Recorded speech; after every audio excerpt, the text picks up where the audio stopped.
నీ ఆధిపత్యములో నా యాజకత్వమును సంపూర్ణముగా నీవు నిలిపితివి.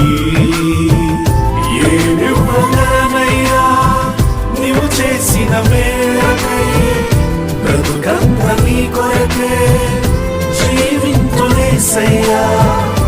ఏమివ్వగలనయ్యా నీవు చేసిన మేరకై, బ్రతుకంత నీ కొరకే జీవింతునేసయ్యా.